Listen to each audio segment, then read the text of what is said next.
Welcome to Season 3, Episode 1 of the Dari Hammer Podcast. It's with greatest pleasure to introduce today's guest on my podcast, whose name is known all over the world associated with one of the most recognized skincare brands. Continuing her father's legacy, Dr. Suzan Obagi has made her presence known in the scientific and academic world through her many contributions in the field of dermatology and cosmetic surgery, thereby creating her own identity and becoming a leader in the field. Most recently, she finished her term as the president of the prestigious American Academy of Cosmetic Surgery and is now one of the biggest advocates and leaders in our society, inspiring not just women in the surgical field, but also colleagues like myself. Currently, Dr. Obagi's academic commitments include serving as a director of dermatologic surgery for the residents in the Department of Dermatology at University of Pittsburgh Medical Center, as well as the director of the Cosmetic Dermatology Surgery Fellowship. In addition, Dr. Obagi trains physicians from all over the world on the latest in cosmetic and laser surgery. She has appeared in numerous news outlets and media, including USA Today, Elle, Women's World, CNN, and many others. I invite you to join us for this up-close and personal conversation that gives you an insight into her path to success and happiness as an immigrant woman reaching out to the top in a field commonly dominated by men. Today, she lives her life by Winston Churchill's quote, "Success is not final, failure is not fatal, and it's the courage to continue that counts." So listen in and enjoy this insightful conversation. All right, welcome, Dr. Suzan Obagi. I'm very excited to have you on, and thanks for taking time from your busy life, and welcome from Pittsburgh. Thank you. It's my pleasure to be here. I see from both of our weather forecasts that we're both sitting encased in snow. Yes, March. we're not too far away from each other, actually. I actually go skiing with my kids sometimes at Blue Knob, which is very close to Pittsburgh. And you probably got more snow than we got here. And it's hard to believe that it's almost spring. We're a week away from spring, and I'm looking out of the window and it looks like Christmas, but it's beautiful regardless. So thanks for joining and being a guest on my podcast. You're one of my guests that I always admired since I was a resident. Your name resounds to many people for many other reasons in the scientific world. However, we know Dr. Suzan Obagi for her many scientific contributions. So why don't you introduce to people who Dr. Obagi is and where you grew up and what you currently are doing? Absolutely. And again, thank you for having me today. Of I think course, this is pleasure. going to be very exciting. And I did not realize that you basically grew up reading some of my work because, yes, now that makes me feel a little old. I did. I actually have some of your papers. I have certain landmark papers always ready because I also teach residents, and I just started my own fellowship. And you and many others in the American Academy of Cosmetic Surgery were the inspiration for that. So before we even get started, I want to greatly thank you and appreciate you for all your groundwork that you've set, and which we will talk about also. I don't want to take too much away, but I have a lot of scientific articles, like landmark articles, where I still refer back to today, and yours are amongst them. So yes, I actually have been reading them. Thank you. Well, I grew up in the States, starting off in Michigan, where I came at the age of 3. I actually was born in Syria. Mm-hmm. And we moved to Michigan where my father started residency. And we moved from there to Hawaii and then ended up in San Diego where I grew up for the most part. And in San Diego, I attended the University of California, San Diego, and I double majored in biology and psychology and applied to medical school, was lucky enough to match at the University of Pittsburgh Medical School, came here in 92, finished, went back to UC Irvine for my internship year, and was again very lucky to match at the University of Pittsburgh for dermatology, followed by a cosmetic surgery fellowship here. So, And so, so you make it sound like it was super easy, right? Uh, Both me and you know that it's not that easy as you make it sound. It sounds like this dream career, this almost like a given thing, automatic. Tell us a little bit, or the audience a little, especially the younger ones that, especially this generation that I feel, it's always like we always complain about the previous generation always complains about the current generation. Our parents did that, our grandparents did that. But it's a fact, it can't be denied that the current generation is somewhat more impatient than our generation, the generations before. And everybody wants things done immediately, yesterday. No one wants to work hard for it. But tell people about the adversities, the hardships, and the challenges that you are facing, getting to this point where now you're on the other side, where you're the one that's teaching, where you're the ones that's inspiring.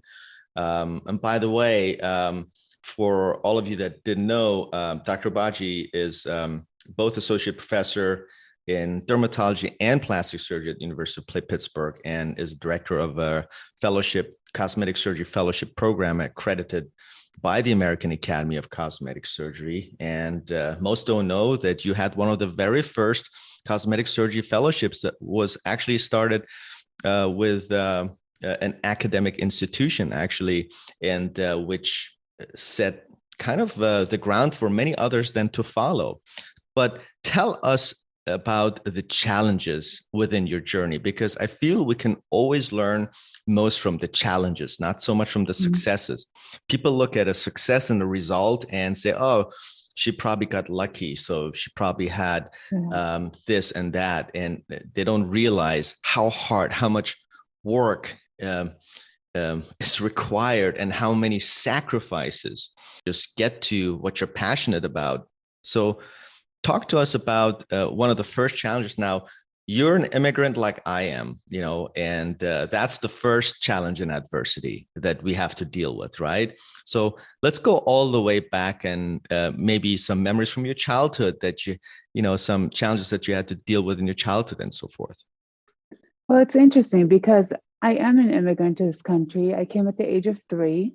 My other sister was the only other sister that was born overseas, and the rest of my siblings were born here.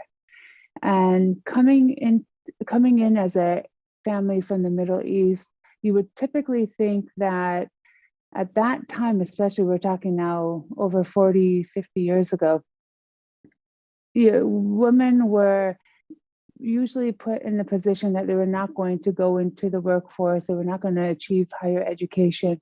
And I was very, very fortunate that my parents had 4 girls before they had a son. And they realized that their success and the success of their children is going to hinge on really making them want to achieve something good for their future. My mother was actually trained as a lawyer back in Syria before we came to the US. So even in the 1960s, she was already one of those groundbreaking women in her age group. And then I remember, though, specifically as a child, my father always telling us, you have to make sure that you achieve what you can in education. There are always going to be people who are more rich or more beautiful or more handsome, or he would name these things, but nobody should be able to say that they're more educated than you. And so he put it that way, that we had to rely on ourselves no matter what. So he pushed 4 girls, 4 daughters, to want to be high achievers.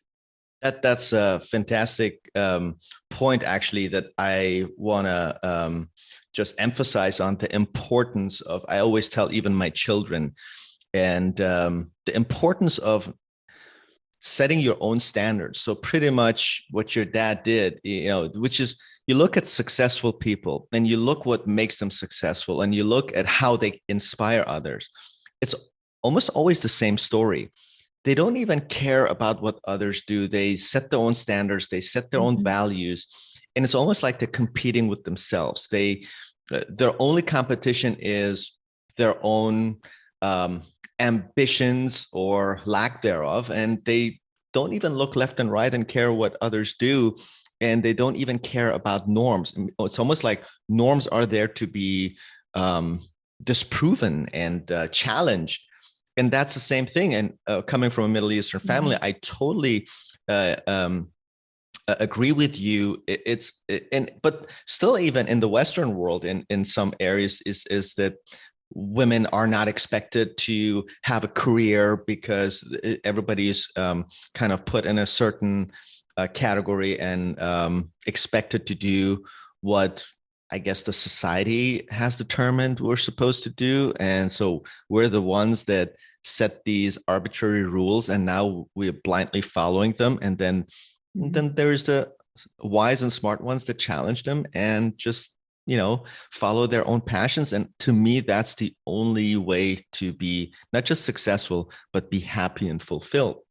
And so it's very interesting that your dad from very early on had this, I guess, belief that it's important that you do what you should be doing rather than what society tells you to do.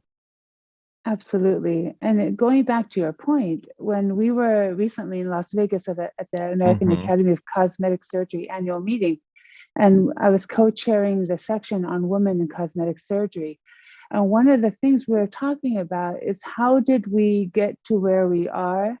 And whether you're male or female, I think, like you were saying, you compete with yourself. And it's almost as if I had blinders on, the whole time. So I wasn't distracted this way, that way. I was focused straight ahead and not seeing what was happening around me. So that I, did not feel that I was being treated differently at that time. Maybe I was, but I just didn't notice it. As a female trying to strive in academia, I had a goal. And we'll talk about mentors. I had some amazing mentors through the years, but I had a goal. I had a vision of where I wanted to be. And I think I just put my blinders on and moved forward with that. And I have two children now one is in college, getting ready to apply for medical school, and a younger one who's going to start college. And they both are listening to me tell them stories about kind of what to expect in the path ahead. And how they're going to come across one hurdle after another, but they should be focused on that end goal, because otherwise it looks too daunting. If you look at the path we took and how we went from college to medical school to residency to fellowship and then into our careers, we're talking about at least a 14-year path. If not longer. And if you talk about that and every day you think about, oh my gosh, this is going to be 14 years that I have to chug through, you're going to be stifled and you're going to be basically immobilized out of fear. And that brings up the good point. Sorry to interrupt you, because that's such an important point. Anything we do in life, and that's my experience, unless we're passionate about it, unless we do it for the right reasons, unless we chose it as opposed to someone else chose it for us, is not long-term sustainable. So the 14, 15 years that you're talking about of education, I remember one day I was like in second or third year of my practice, and a patient asked me, "Hey doc, so how long did it take you to do what you're doing now?" And I was like surprised that she asked that question. And then I realized I didn't know the answer. I had never counted. And then so I started thinking, then I surprised myself that I didn't even know. I mean, you would think you would even know the days and hours and seconds, right? Because it's such a long thing. And especially like your daughter, for example, looking at the road ahead, it is dreadful. Like someone tells you 15 years, you're like, why would I do that? It's the worst business proposal, number one. And number two is like running 5 marathons in a row. It's like, it's not possible, like, right? But you don't think that way when you start. And here's why, because for me, at least, I'll speak for myself, and I'm sure it's similar to you and many others, is that I didn't look at it that way. I didn't look how many years it will take. I knew, I visioned myself being someone and being something, having um, I chose basically my calling or it chose me, whichever comes first. And then I just started one step at a time. And I just looked at how others had done it, and I just followed it without even worrying about whether I'm going to succeed or not, because honestly, failure wasn't an option. And now I know it was passion. It was pure passion, and it was pure determination, and which brings in then what we call grit. And without these things, you just cannot do 15 years. I mean, it's not possible. So you're actually hitting on one of the most important lessons that I always share with residents and students or fellows that come to me. I tell them, listen, do not worry about how long a residency takes. Do not worry whether you're going to pass your boards. Do not worry about those things. Do what you love. Do what you're passionate about. It will automatically happen. I could tell you from my own experience. And it's hard to believe for these young guys and gals, just because, again, they look at this mountain they have to climb, and it appears insurmountable. But, I wish they would just have faith and literally surrender to the divine, or whatever you want to call it, and just do what they're passionate about. And you know what? If a couple of years into it, they realize, no, that's not what I want to do, so be it. Do something else, but don't force yourself, because even once you finish and graduate, you might not be able to sustain it long term. Best example, one of my friends, classmates in school back in Germany, he became a neurosurgeon, a very good one. And he became even associate professor at the university. He practiced for about 7 years, and then he quit. And then he became a programmer, or now he writes electronic medical record programs for hospitals. That's where his passion was. I think you and I have many friends and colleagues that have done something similar to that. And you wonder, how they managed to get themselves through all this education then, if that wasn't truly what it is they were passionate about. I try to tell my children, enjoy the process. I loved college. I loved medical school. I loved residency. It was tough. It really was tough. Some of those years were extremely difficult and challenging from an academic standpoint, from a time standpoint, but I still loved them. And I think it's because I had one goal at the end, which was to become a doctor. And that was my end goal, no matter what, because that's what I was passionate about. So let's talk about that. Who inspired you? Like, how did you develop that passion? I'm sure you didn't wake up one morning and said, I want to become a cosmetic dermatologist and teach and contribute to the scientific world. You don't wake up with that idea. There's some spark, some light that was lit at some point. Who was that person in your life? And how did that shape who you are today? It's about mentorship, truly. I think sometimes you have people that come into your life at a time when you might have been facing a challenge, you might be hitting an obstacle, and they help to guide you to the next level. Or they might befriend you early on and discuss things with you, allow you to brainstorm, and then help give you kind of their voice of reason. And so I think early on, my early introduction to medicine was actually sitting in our den at the house and looking through my father's textbooks. And I don't even think any of my children have done that at all. For everybody that's listening, I'm sure you assumed her father is Dr. Obagi, the one and only. So in case you didn't know by now, sorry to interrupt you. Sure. So that was my interest, was looking at that. I was always fascinated with science. I loved how the body works. And so I started to work in my father's office, first as a receptionist, then a medical assistant, and then getting to actually assist in his surgeries. And I decided that that's what I loved. And I wanted to become a doctor. Do you remember an instant or a moment where you were? It's funny, our lives are so parallel. I think the only difference is our gender. is that my story is exactly the same, by the way. Um, um, do you remember an instance, a moment when you were in your father's practice as a teenager or something, helping out, and where you like, oh my God, I love this, or this is amazing, where you looked at your father and you looked at him as a role model and he inspired you by, can you remember like an instant or a moment, maybe with a patient or anything that inspired you, that if you think, and you might not actually be aware of it, you might have to think about it right now, Mhm. and that really shaped you the physician, as a physician who you are today as far as values?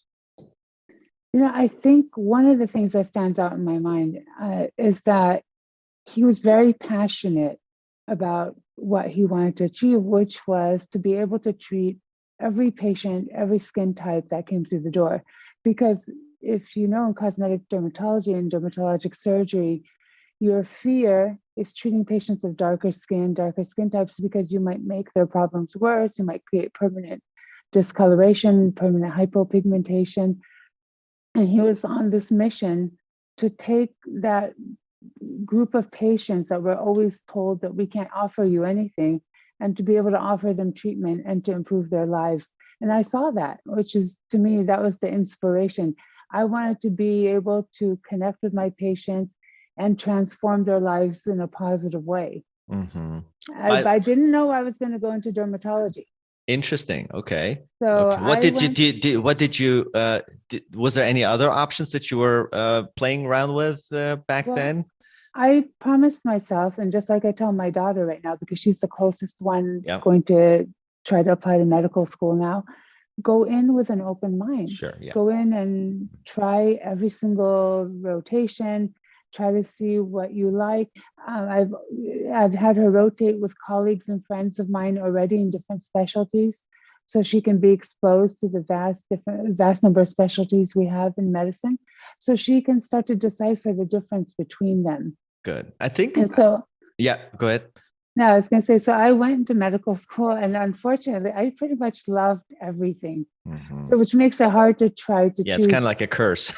Yes. But I think because I'm also a very visual person, Mm-hmm. I love photography. I love to work with my hands. I love gardening. I love playing the piano. Uh, I needed something that was going to allow me to combine all of that. And my passion really just was solidified even more in dermatology, because you're seeing this beautiful living organ in which basically it's telling you the story about everything that's happening in a patient's body. You name an organ system that could be Mm-hmm. failing, whether it's the cardiac system, the renal system, the GI system, all of these, where there could be an issue, and it will show up some way, somehow in the skin. Yep. And it's like you get to be this great detective. Mm. And I love that part of it. I love putting together the pieces of the puzzle. And it's very challenging and humbling at the same time. I could tell you from personal experience. So I love my dermatology colleagues, and I can't tell you how often I refer to them because you guys are like inspectors, and it amazes me how always the skin gives away clues. We just don't look close enough or sometimes ignore it. And but that's your job. And I could tell you, back to the cosmetic skin treatments. I remember it was pre-pandemic, about 3 years ago, and when I think what yeah, it was the year you were the president of the academy. Huge accomplishment, by the way. It's and thank you, by the way, for everything you did and still doing for the academy, because that inspired someone like me to get more involved, because I understand the meaning, I understand the importance. We can't sit back and expect others to do the job. You have an idea, you got to get up and contribute. So thank you for that. On a Yeah. side note, but I remember you were lecturing about skin treatments in patients with pigmented skin, and very challenging. I'm here in Washington, D.C. area, and we have very mixed demographics from all over the world. And, it's very challenging when you have especially mixed people, Yes. because they might first impression, they might look like they have a very light skin type, but based on their genetics and the mixed genetics, their skin pigmentations might be different. It's not what it seems. So, Yes. And so one of the, I guess, one of the things that kept me humble is that I guess my demographic challenge kind of made me hyper aware of that. And I love that presentation you gave on how to pre-treat the skin and not to be afraid, but do the right thing. And I still use your protocol and it works all the time. It just requires a lot of diligence and education and very close follow-up. And so it always, I wouldn't say upset me, but when patients come and tell you, well, my doctor said it's not possible or I'm not a good candidate. Yes. But it's not like that. It's the more we learn, we'll realize there's always a way to do something. It just because we don't know it, that doesn't mean it's not possible. And so that's another humbling experience. What I've learned, and by the way, you don't learn these things necessarily in your residency or fellowship. You really learn them when you come to these meetings. You meet people from all backgrounds, all professional backgrounds, ethnic backgrounds, different countries. They come and contribute. They show cases and treatments that they are doing on every day basis and amazing results. And we can learn so much from each other. So that's one of the things that every time our scientific meeting is over, I'm already looking forward to the next one because I can't tell you how many nuggets I take home. And so that's why appreciate your work and contribution, and hopefully others will get inspired to contribute and attend, because without our attendance and contribution, our field won't advance. It's that simple. Absolutely. It's like Absolutely. you can't figure something out sitting home and just I guess reading books that were published 10 years ago that are already so many things have changed. Which brings me to the next topic. What are some basic things that anybody can do, just for starters, right? Let's not get too complicated. Just for starters, to not just improve their skin, but prevent their skin from aging and damage. I want you to make it simple for them, that when they can wake up in the morning or after listening to the podcast, they're like, "Oh, that's easy. I can do that." So what are some good advice that you can give our audience for their skin? Well, I have several. Two that are things that you must do when it comes to skincare, and several that you must do when it comes to your everyday habits. So the first thing I would say, no matter what, you've got to protect your skin against radiation.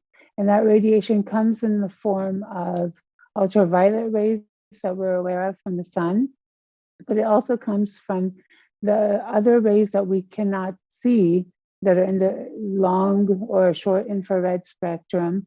So that we know that in the shorter wavelengths, not the far infrared, but the infrared and near infrared, we have wavelengths of light that damage the skin. These could be high energy visible light, high energy blue light, and even the infrared. For people that don't know what blue light is, can you quickly explain what blue light is and where we can get exposed to blue light? Sure. So we know that, for example, ultraviolet radiation, that UVA, UVB, those are wavelengths that you cannot see the color of. Excuse me. So ultraviolet radiation takes a toll on the DNA of the skin cells very rapidly, very acutely, which is what gives you the sunburn, for example, the UVB exposure, and the chronic and substantial damage with the UVA and the precancerous changes that go with that. What we didn't realize all these years, though, was that the rest of the spectrum, or the visible light, has energy wavelengths within that can cause damage, and then also beyond the visible light in the near infrared range. So things like your LED lights are emitting high energy blue light. And like your cell phone, even your cell phone. Yes, your monitor, your computer screen, some of the television screens, fluorescent light bulbs in the office. So you've got to protect yourself against all forms of radiation to really help the skin. So you might say, I don't go in the sun. If I go in the sun, I wear sunscreen. Well, you actually should have your sunscreen on even when you're working in the office or in front of your monitor working for a long period of time, or in front of these lights that we all put up while we're on these Zoom calls. So, and your sunscreen has to protect against those wavelengths. So not all sunscreens are equal. So what sunscreen do you recommend? So you recommend putting on sunscreen, basically, which also has moisturizing effect, obviously, even if we sit in front of the monitor all day long in our basement. Yes, if you're in front of light, you're getting exposed to some of those. Guys, are you listening? Okay, I hope everybody's listening. So even if you're at home, especially if you just had a laser treatment or a peel or a chemical peel, you're sitting in front of a monitor, or you're on your smartphone for many hours, or you have some fluorescent light in the ceiling, you're in an office, please put on sunscreen. And not all sunscreens equal. It has to Right? be, in my opinion, it has to be a mineral-based sunscreen. I am a big believer in zinc-based sunscreens. If it's tinted, you have the added benefit of it having iron oxides in there, which also protect the skin even further. So if some patients want their untinted, as long as it's a high enough SPF with zinc in it, that's great. If you want to take it again to the next level, zinc with with the iron oxide, which gives it the tint, adds more protection. So to me, those are the most important steps you can take. Chemical sunscreens, people fall for them because they're so easy to apply. You can spray them on, which I would never do because you're inhaling all those chemicals. You can spray them on, rub them on, they blend into the skin very quickly, but they degrade very quickly. They absorb the radiation and they neutralize that radiation. And by doing so, they degrade.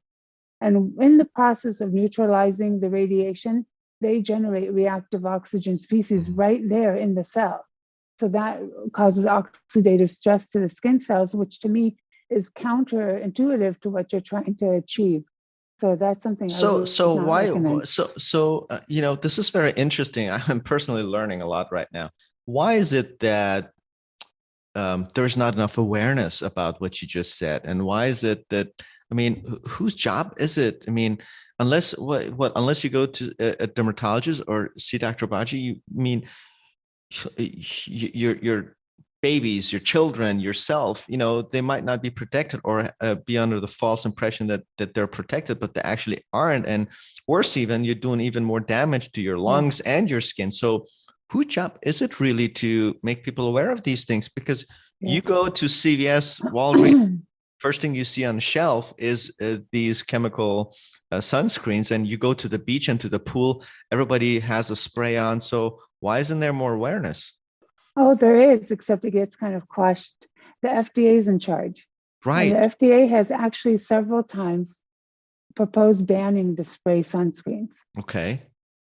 So they kept saying that they're thinking about it and they want to do it. But remember, these are multi-billion-dollar industries. Gotcha. They also have said, the FDA has come out and said, we want these companies to give us more safety data on this chemicals that are in the sunscreens.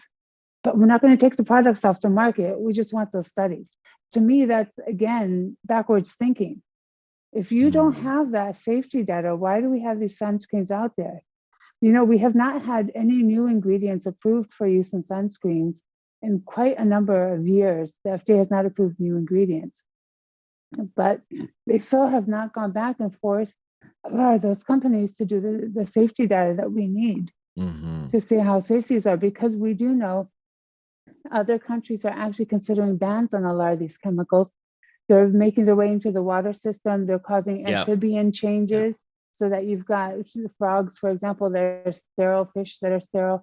And they've found them in high levels in our blood and in our urine. And there's questions about whether some of these chemicals could be causing infertility in men. So they could have an effect on spermatogenesis.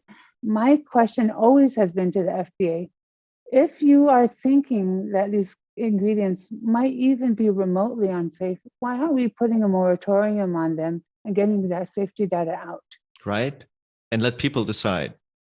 Yes. Yeah. I think that's the minimum responsibility, like ethically, that we should be doing. Well, summer is coming soon, and I'll make it my mission this year to educate my audience about this very thing, just because, I have 3 children, and, I don't want them to, um, to suffer for something that can easily be protected. And by the way, I've been using mineral-based sunscreen for the past 10 years now, not only just on myself, but also on my kids.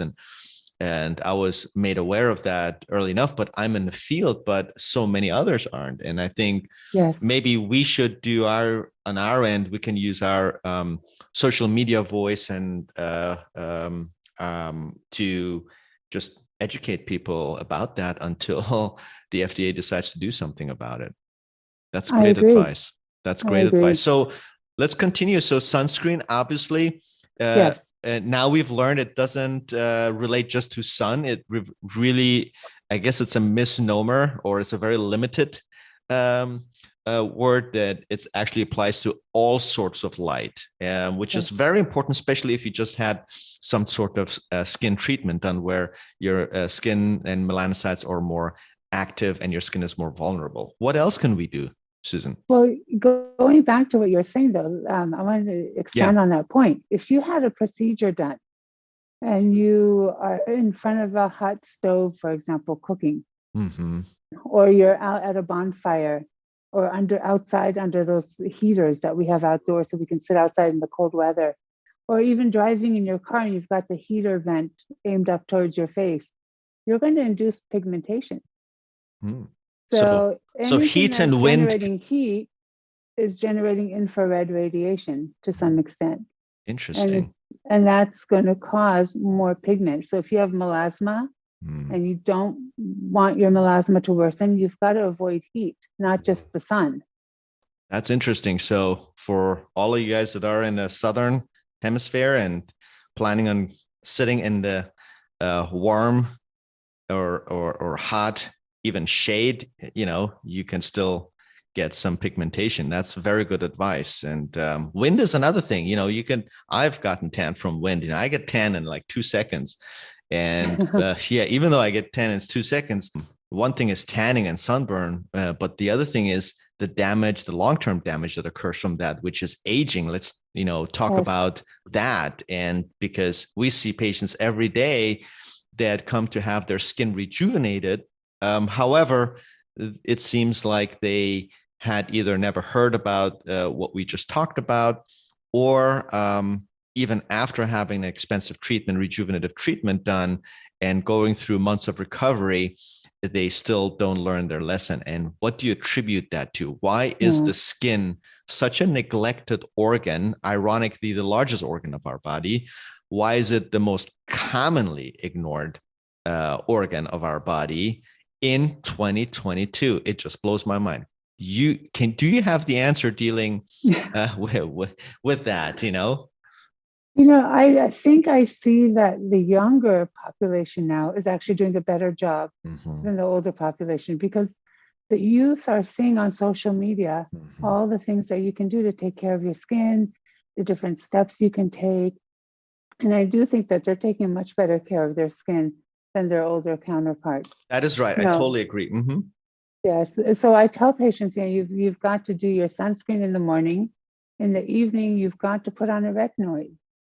And that, if you want, the two most basic things to help age your skin better, it's again to do the sunscreen in the morning and a retinoid at night. And that retinoid, depending on how old you are and where you start off, can be retinol, which is over the counter, could be retinaldehyde, which is the next higher level, and could be prescription retinoic acid. And for people that are not medically versed, what do retinols and retinoids, what do they do to the skin? Very simply put, what do they do? What do they do in the skin? Yes, they do everything that's good. I know. I'm obsessed. Every time I see a patient with immaculate skin, when I ask them, how do you do it? It's like, oh, I've been using retinol for 20 years. Yes. So here's the thing, when we are 18 years of age, we have hit our peak in terms of our skin cells being able to produce collagen, elastin, and glycosaminoglycans. So the collagen is that kind of firm texture to the skin. When you pinch the skin, that firmness that you feel. Elastin is the ability of the skin to bounce back. So if you stretch out the skin and it bounces back, that's your elasticity. And glycosaminoglycans are the things that are like the sponges in the skin that suck up water and keep the skin hydrated. So retinoids turn on the DNA of the cells so that they start to compensate for that deficit that we start to experience after the age of 18. Because from 18 onwards, our skin cells start to make 1% less of all that good stuff. That's So depressing. from, 1% less per year. So from 20 to 30 to 40 to 50 and so on, you can do the math and see that your skin is not doing at 50 what it used to do at 18. Wow. So the only thing that can turn on those DNA of the cells and make them produce more of the good products would be a retinoid right now. And that's all we have. So you can try to protect the degradation of what you have. And that's what sunscreens do. They prevent the skin from breaking down the collagen that you have. And the sun and all the radiation and pollution, they do two things to the skin. First, they turn on enzymes that break down everything that's good in your skin. And they also send an inhibitory signal to the DNA to prevent revving up and producing more. So it's like a double whammy to the skin when you're being exposed to radiation, pollution, oxidative damage. So that's kind of a dilemma, isn't it? Because here we are protecting ourselves from all this damage by putting on sunscreen, and now there is this pandemic of vitamin D deficiency. What's the solution for that? Because what's with the argument? How do you respond to that? We need the UV because we need the vitamin D. It's so important. I mean, osteoporosis rate have been never as high as today, and part of it is that problem. It's like you try to do one thing, you break another thing. So what suggestions or recommendations do you have? Okay, so I want to kind of debunk that myth, because vitamin D deficiency is not coming from sunscreen use. Because sunscreen use does not block 100% of the rays from getting into your skin. And all you need is 15 minutes of sun exposure, even with sunscreen on, and you'll make vitamin D. There you go. You heard it, guys. Yes. And if you're in the sun beyond 15 minutes, guess what? You start to make less vitamin D. Wow. So anything measured, please. Don't underdo it and don't overdo it. Here you have it. Exactly. 15 minutes is enough. More than that, you actually lose it. So that's very interesting, very important. I'm glad we talked about that. Yeah. And then the other things people need to do. So we talked about what can they do topically. Those are like the two most essential steps. But then what else do you need? It's about a healthy lifestyle. Yes. I can look at someone's skin and I can tell you if they smoke, if they sleep well, if they drink too much, if they eat junk food and eat too much sugar. So there has to be a balance. Your body, we always hear about it when our parents tell us, you only have one temple and you've got to take care of it. But it's so true. And the skin is the true indicator of where you are in your life, where you are as far as sleep, diet, exercise, everything. It shows in the skin. Stress.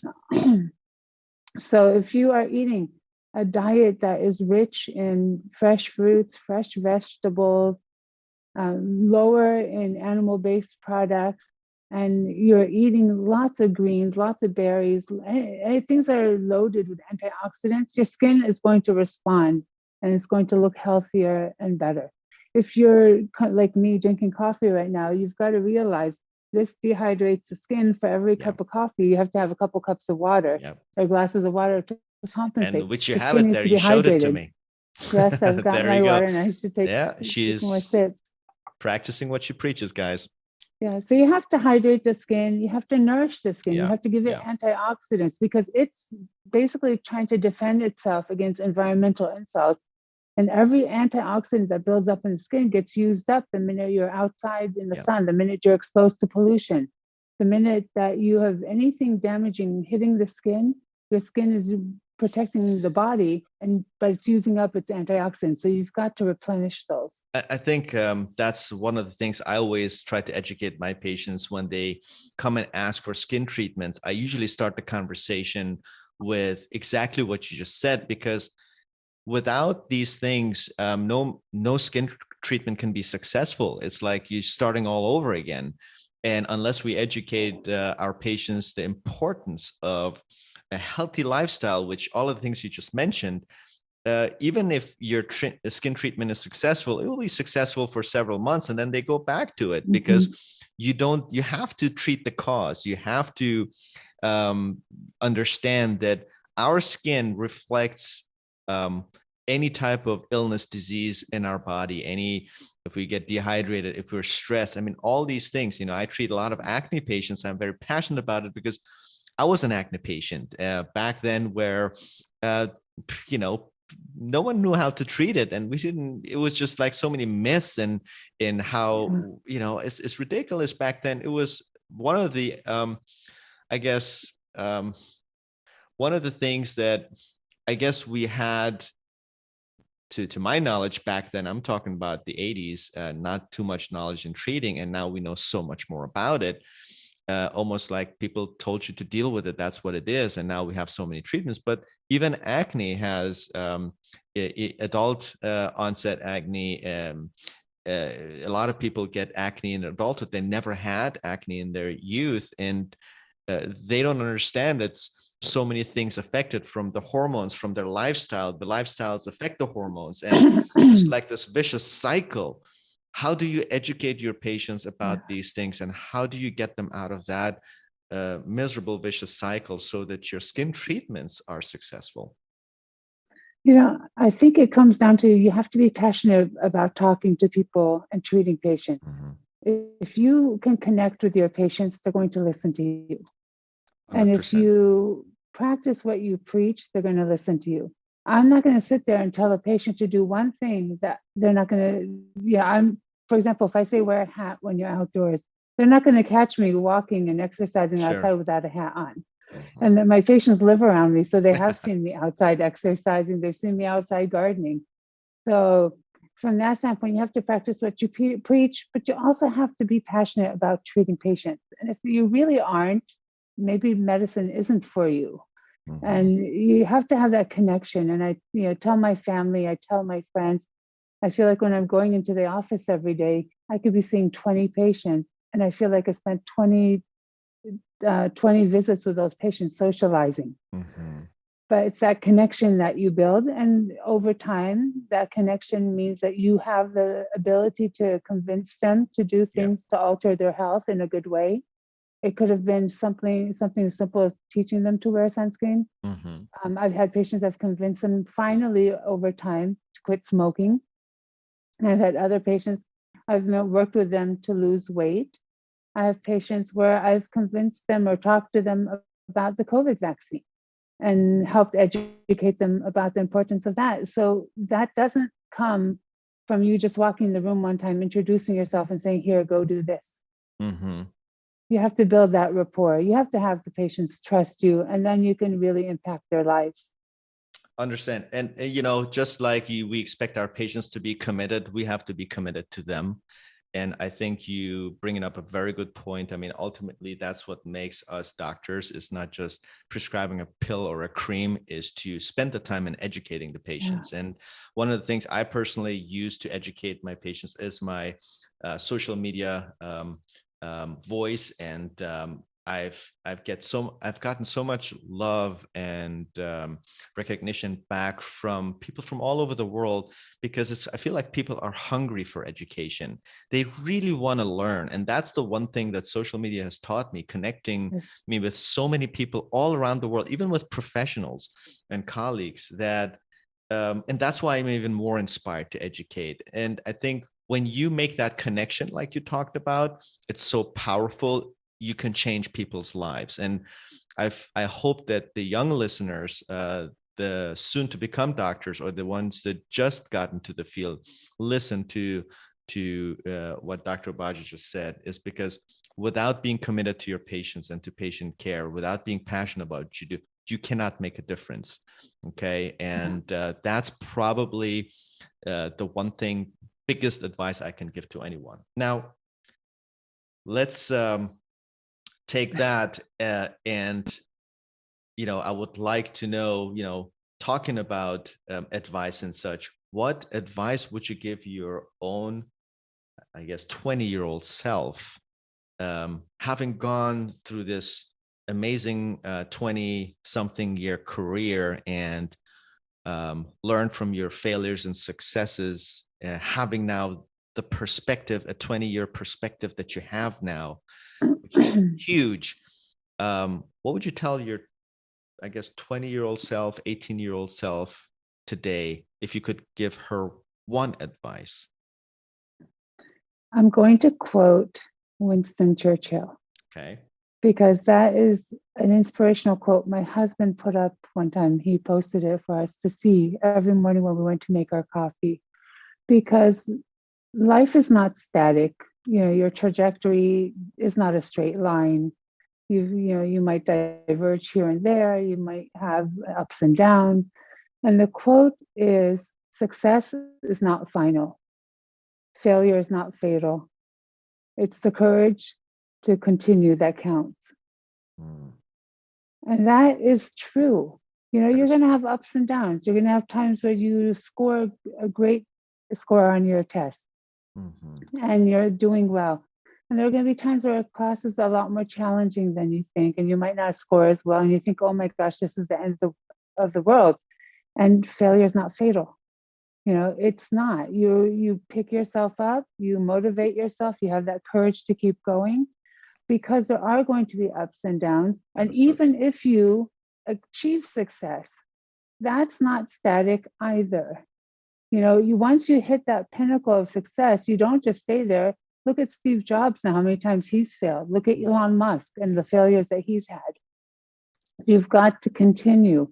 So, my advice is, don't be put off by the occasional bumps, because you can pick yourself up and keep going. And in the long run, when you get older, you're going to look back at that and say, oh my gosh, why did I make such a big deal when I didn't do that well on this or that well on that? In the long run, it doesn't matter. It's that continuous drive to move forward that's going to help get you where you need to be. And knowing that success is not static, that once you hit that successful point, you have to keep working to stay at the top of your field. If you had a goal and you achieve that goal and then you think that's it, I'm done, you're going to quickly find that maybe you lose patient following, maybe you don't advance in your field as much, you stop learning. You can't do that. That's beautifully put, and that's beautifully put. And I couldn't put it any better. And to that point, just for people to have some perspective or relate to what you just said, personally for you, can you think of a failure that you had? We all had so many failures. I could think of 20 right now on top of my head. I remember failures more than I remember successes. Yeah. I almost don't remember successes ever. It's like once you have a successful whatever, it's like the next day. To me, it becomes irrelevant. But if you can think of one of the biggest failures that you had in your life, whether it was, I don't know, whenever it was during your life, not necessarily in your career, but in your life in general, that you took the most out of it and it kind of changed your momentum, changed your perspective, and you still use as an anchor today to motivate yourself. Absolutely. This is a very personal story. And if I've told it, so I keep mentioning my 2 kids who are going down the pre-med track. I do have 3 kids. So my oldest, though, is a computer science and Chinese major. So he's not pursuing anything in medicine. So we might have discussed things, but I try to make it, I think, a bit more personal when I'm talking to my younger 2 that are going to go through some of the same hurdles I've gone through in their pursuit of medicine. And, medical school, to get into that, has become so competitive. And it was competitive even during our times when we were applying, extremely competitive. And I do remember, and I told my children this, that I didn't do as well in my first year of college as I wanted to. It was college, freedom, you go out, you party, you might not go to all your classes. And when parents aren't there to supervise you right away, you can really go in the wrong path. So I quickly, though, had a wake-up call and decided, you know what, this is not going to bode well for me to go to medical school after starting off with that 1 year of deficit. And so rather than just give up on the goal of medical school, and actually a college counselor at the time looked at me and said, "You're not going to go to medical school." Wow. And I did not let that stop me. I sat there and I reanalyzed and came up with my own plan. And my plan was I needed to build up my GPA again in order to be competitive for medical school. So I had to double major. I had to do an extra year of college. I had to do all summer, every summer. I had to take extra classes to get that extra major in and still finish in 5 years as opposed to longer. Mm-hmm. And I had to do well in all those classes. There was no room for mistakes. And so I did. I spent every summer in class. I spent an extra year in college in addition to that, did my double major, got my GPA up to where I was extremely competitive now for med school, and then went on from there. So you're going to be hit with obstacles. You cannot let that throw you off your path just because you made a mistake. Mm-hmm. So failure is not final. And Not fatal, I should say. Yeah, and my saying to that, to failure is not an option. You know, failure is just a bump in the road, which actually makes you stronger and better. And I could tell you from personal experience, if I look at every major success that I had came after one of the biggest failures, at least what I at that time perceived as a major failure. A lot of the failures that we perceived at a certain time as huge, later in life, when we look back at it, it wasn't that big of a deal. The reason why when we look back at it and say it wasn't that big of a deal, because now we have the perspective that we didn't have. But at that moment, it might be, yes, it might be the biggest failure. And someone comes and tells you, it's like, oh, don't worry about it. It's not a big deal. You're like, what are you talking about? My life is over. This is devastating. I don't know how I'm going to recover from that. But then one thing I always tell those people, I said, look back at your 10 years, 5 years. I don't know how, it depends on how old you are. Look back 1 year, look back at the past and look for evidence and look for your past failures and think about what happened right after.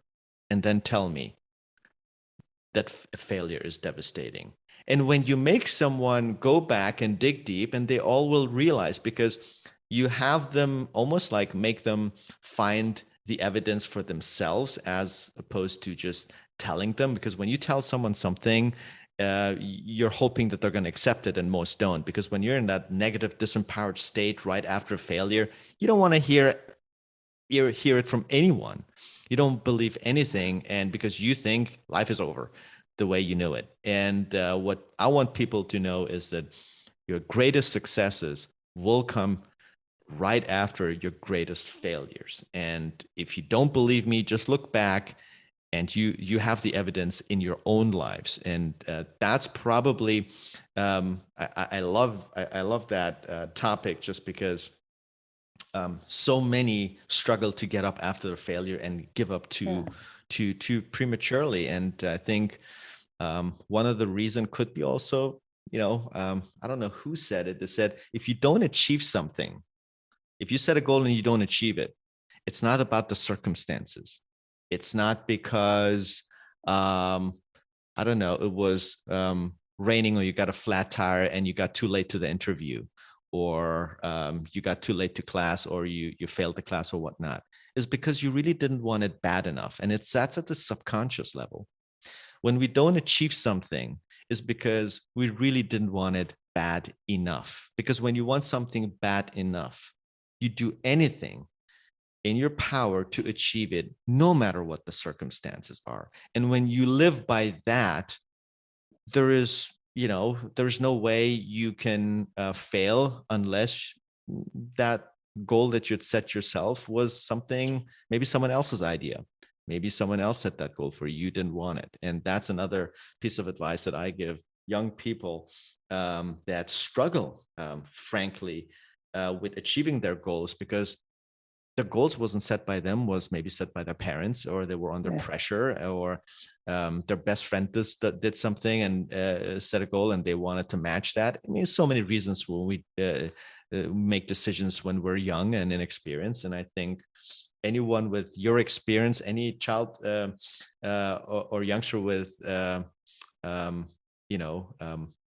following your advice will hugely benefit. So your children are lucky to have your perspective and your guidance. I hope they know it. I don't know if my kids know it, but all we can do is preach and pray so that subconsciously they kind of use that information, and hopefully it will show in their actions.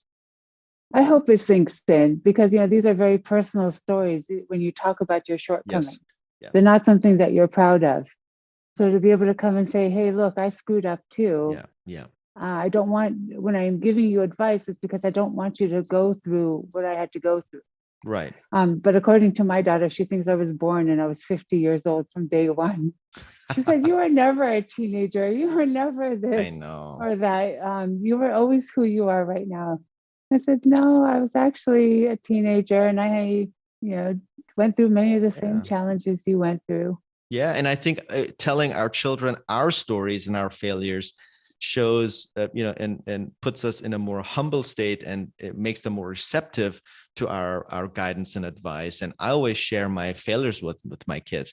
And when they talk about my success, like my 12-year-old the other day was like, Dad, so are you famous? I'm like, no, but that it's irrelevant. Like, famous, what, you shouldn't care what others think of you. You should be proud of yourself, and you shouldn't worry whether someone else is proud of you. You shouldn't make someone else proud. You should always make yourself proud, and you should set your own standards. So that's irrelevant. And then I quickly changed the topic and talk about my biggest screw ups and my biggest, literally, because I want them to know that, because kids always look up to heroes. The parents are the kids' heroes. And then it puts a lot of pressure on them because they feel they have to match that. And if they can't, it crushes them. That's why it's so difficult for people to grow up under someone's shadow. And one of the things impressive to me, I actually forgot to ask that question. How was it to grow up with the name Obagi and being the force in the field you are now yourself, and being considered as one of the world experts in the field of dermatology yourself, and almost like making your name irrelevant that's been associated with this famous skincare product that was created by your dad. And now you have your own line and your own science and your own contribution. How did you get out of that shadow? Because I forgot to ask you that question. It's a very important question for some of the audience that are growing up under pressure of their parents' success. Yeah, that's a great question. And I think what it comes down to is that you have to create your own identity. You have to become known for who you are. Well, that's where, again, how did you do that? I was very lucky. I had an amazing mentor when I was doing my fellowship. Who was that? Dr. James Bridenstine, who's retired now. He was phenomenal. He was my mentor during my fellowship. And I remember, even as a resident, I had the opportunity to work with him. And he told me early on that I needed, even as a resident, to submit an abstract and present at the American Academy of Cosmetic Surgery. And that was back in about 1999, I believe now. So I went and I presented there. And that was my first introduction to speaking at a national meeting. And he said, okay, now in your fellowship, you need to continue and you need to do more. And he, first of all, had me writing, I think at that time in fellowship, I wrote 3 book chapters in oral maxillofacial surgery on skin resurfacing, skin preparation, and complications. I've read those. And then he told me, okay, once you finish that, you're going to be the section editor now of the American Journal of Cosmetic Surgery. where you do all the literature reviews. Wow. So he pushed you. That's He pushed me. fantastic. He kept pushing me. And so for 5 years, I was the section editor of that section in the American Journal of Cosmetic Surgery, where I had to read the Plastic and Reconstructive Surgery Journal, the White Journal. Mm-hmm. I had to read the American Society of Dermatologic Surgery journals, and I had to read Aesthetic Plastic Surgery, and I had to summarize all the cosmetic articles that pertained to our field and summarize them and print them in the journal. So I did that for 5 years. I want to make when that. I had fellows, He must have seen help me. something in you. I'm being an educator myself now. I'm pretty sure he must have something in you. He knew something about you that then you didn't know. Now you know that he pushed you, because that's how we are. When we see someone talented and passionate, that's what a coach does. Tries to get the best out of them. So kudos to him. Yeah, I love it. I think that he really pushed me to achieve more. Mm-hmm. And then he suggested that I have my name floated to be on the board for the American Academy of Cosmetic Surgery and the American Board of Cosmetic Surgery. Mm-hmm. And so I had the opportunity to serve on the boards of both and to move up within that field. And then within the board of the AACS, I was surrounded by a lot of amazing colleagues. Most of them were male. We had a few women on the board. Most of them were male. They did not make you feel that you were any less intelligent, any less important. Your voice needed to be heard. And they approached both Dr. Jane Petro and I independently to be the first and second female presidents of the American Academy of Cosmetic Surgery a number of years ago. And from there, we have now taken that forward, and I've grown now with Jane Petro to do the Women in Cosmetic Surgery section, just to have a forum to help kind of mentor other cosmetic surgeons through their challenges, whether it's work-life balance, starting a new practice. And the one thing I'm truly passionate about the most, which is to educate. I decided to stay in academia because I love to teach. I loved to teach from the time I was in college. I was a TA for organic chemistry for a couple of years. I love to teach. I used to have like 30 students assigned to me at the time, and I took that very seriously. So when I was able to stay on with the academy, with the dermatology department at the University of Pittsburgh, we had residents, and then we had fellows, and we had residents actually from different specialties that would come in. And it was that interest in wanting to teach that really helped push me to do more research and to do more writing and to collaborate with residents that I saw that also shared that passion, and to try to encourage them also to pursue their respective fields, whether they want to stay in academia or go into private practice. So it's trying to pay it forward. Now with the American Academy of Cosmetic Surgery, we're trying to grow our resident forum because we want the residents to learn about our field, to see how special it is that we have different specialties collaborating together, sharing ideas, bringing to different perspectives to the table that we can all learn from and benefit from. And so my goal for the past couple of years has been to grow the resident forum and to reach out to the next generation of fellows that will come through, who then hopefully will then go on to becoming board certified. Wow, that's what an inspiring story. Geez, I mean, I knew a lot about you, but I was just getting goosebumps when you were telling all of this because I'm kind of going through this process myself, and I can't tell you how important inspiration and guidance is, and sometimes a little push to do even more and better. And I could tell you that, I wouldn't be here if it wasn't for people like you with the dedication and their passion. And so I will vouch that I will be available for anything that I can do from my end to help the Academy, because the Academy has given me so much. And it's not even, this is just the beginning, I feel. But it's funny when you are heavily inspired and guided by amazing people, you can't wait to pay back, to give back. It's just like you said, and I just started my fellowship, and the idea came because a lot of people contacted me and asked me if they can come and chat, or if I have a fellowship. I said no, but then I'm like, why don't I?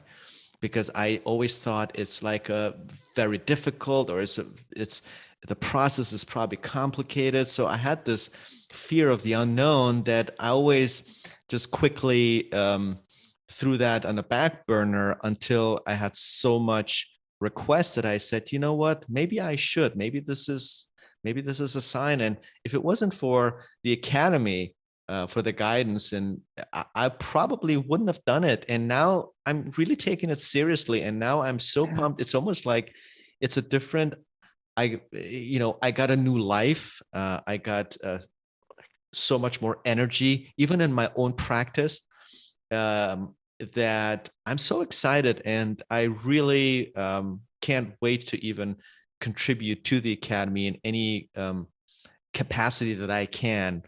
And I'll also within this want to thank Joe Nyamtu, who is one of my mentors, who is also pushing me and guiding me a lot. That if you guys need any help, I'm there, and I will make time for it, because especially I like what you're doing with the resident forum, because this is such a great academy. What it stands for, as far as the philosophy that there are no secrets. It's you share, people share everything. They share their trade secrets. They share their whatever they've learned without any hesitation, and always try to be there for each. It's collegiality. I've not seen it in any society, whether medical or non-medical. It's almost like there is no competition. Like it's a one big happy family. And when you ask someone a question, they get excited that you just asked them, and they can't wait to share. And the fact that it consists of multiple specialties makes it even more beautiful. So best academy in the world, I feel. And thank you so much for your presidency, everything you did and you continue to do. And I hope if I can match like 1% of that, I'll feel accomplished.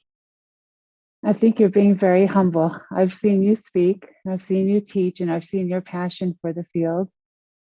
Thank you. So well, I think you already are contributing.